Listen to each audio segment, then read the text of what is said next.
So there's one key move in the golf swing that the professional golfer does exceptionally well that most everyday golfers unfortunately struggle with. In today's video, I'm going to share what that key move is and how you can apply that into your own game. So let's get into it.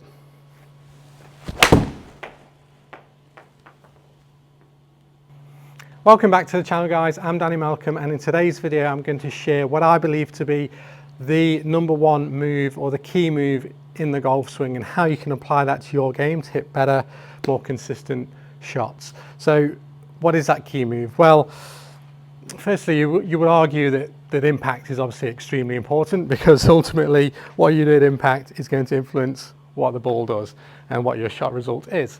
However, there's a lot of moving parts that influence what your impact conditions are going to be, and if you want to make that a more desirable impact more consistently, then we need some better and more consistent things happening elsewhere throughout the swing.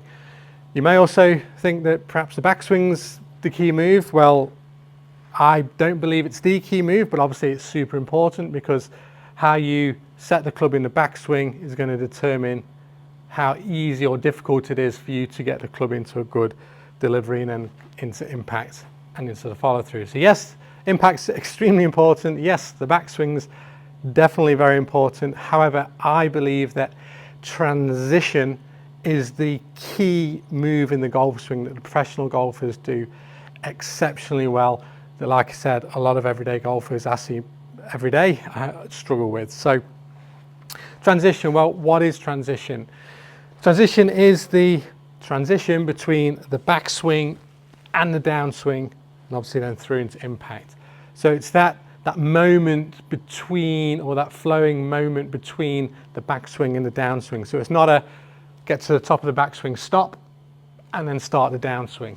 There's a flow and there's a moment there, what we call transition. So what the professional golfers do exceptionally well is they'll start that in a very smooth manner. What I mean by that is, by the time they've actually completed, before they've even completed the backswing, they've actually already started the downswing. So what I mean by that is, you'll see that when the professional golfer's hands get to about hip height, they'll actually already have started to shift back towards a target and create a little bit of pressure on that lead side, get themselves set, then to let everything else come back into impact.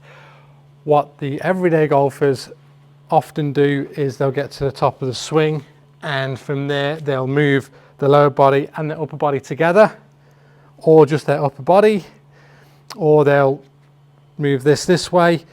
So that transition really compromises how well they can get back into a good impact position. So what we'd like to see when you get to the top of the swing is, in transition, you'd like that club to the shaft to just shallow slightly underneath that plane in the backswing, and that's what you'll see a lot of professional golfers do, just slightly dropping underneath, coming into a good delivery and then through into impact. Whereas the everyday golfer from the top, if they spin with their upper body, the club will tend to get pitched out very steep, and then from there they'll either cut across it and get a very steep angle of attack, or they'll course correct, but again, that causes inconsistent strikes. So what I'd like you to do is, a good analogy is a water skier and a speedboat. If you think on a lake, the water skiers and the speedboat are flying around on a lake, and the speedboat turns left, that water skier is going to get flung out just by natural forces.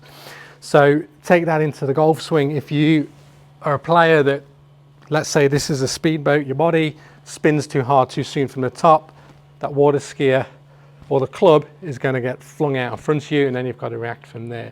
So a feeling that you can take into transition is just that, just a sensation of, when you get to the top, the speedboat, your body just does that nice little bump across. It's not going too aggressive, just a nice softening, nice little bump, pressure into the left side. This is staying a bit quieter up here, and you see that club will just fall slightly underneath the initial plane. You won't pull on it, because as soon as you pull on anything, if I pull, that's actually going to steepen the club. So you just want that nice little bump across with your lower half, putting that pressure into your lead side, and then from there, as soon as you push off the ground and start to rotate, that club is naturally going to fling back out, just by natural forces onto a good plane and get a beautiful delivery into impact. So that's the first feeling that I want you to take into this.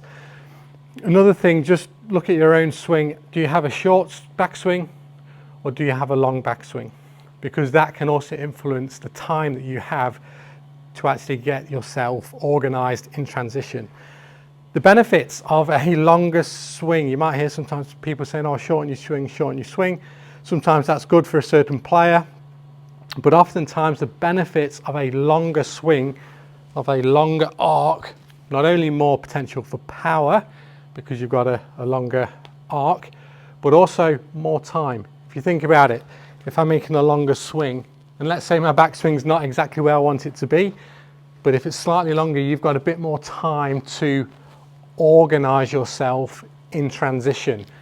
Yes, the golf swing's over extremely quick, almost in the blink of an eye, but if you think there is that little bit of a pause or a little bit of a moment where you can make a conscious choice or decision to move the club or your body in a certain way. It's not a lot of time, but it's enough just to move slightly differently with a conscious thought. Of course, once you get to here and you're coming into impact, you've got no time to do anything. It is where it is, and you can't stop there. Tiger might be able to, but we can't. So that's the benefit of a longer swing. If you have a shorter swing, it just means you've got to make sure that you've got the backswing in a good position, because if you've got a shorter swing, think Jon Rahm, think Tony Finau, you don't have much time then to react to or make a decision where to change the path of the club or your body in the downswing. So you've got to make sure you've got a good backswing to then get that nice transition and bang straight through into impact. So there's just something to consider. Do you have a long backswing? Do you have a short backswing? Think of the water skier analogy. And now just a final little drill just to help you with that transition and to help you get that lower body started first is what I call a step drill. So what you can do there, you may have seen this one, take your normal setup, get your lead foot, bring it into your trail foot, and from there you're just going to hover that club out in front, and as you come back, once your hands get just to hip height, and once they get to hip height, you're going to step forward with your lead foot as the backswing continues, and then swing through. And this is just getting you to start that with that lower half before the backswing even finishes. So you can see that flow I spoke about earlier on, where the backswing is still going as I'm stepping forward, and it also creates this separation between the upper and lower body, create a bit more power, and that step into the ground, you're starting to push off the ground as well, create more power from the ground, and then through into impact. So it's a wonderful drill, just to help with your sequencing of your golf swing and ensure that that transition is nice and smooth and you're starting it in the correct way. So I'll just demonstrate that one for you. So you take your setup, lead foot comes in. You'll notice that the ball's quite a bit in front, but we'll get there hopefully. This is not easy, so let's see where this goes. We're going to hover the club in front, swing back, step forward and hit. So here we go. I did well to make contact there, because that's not an easy drill, but a wonderful one for sequencing. Anyway, I hope that helped there. Just some ideas of how you can improve transition, what some of the best golfers in the world do, and hopefully that helps. If you have any questions, please let me know. Thank you again for watching, and look forward to seeing you again soon.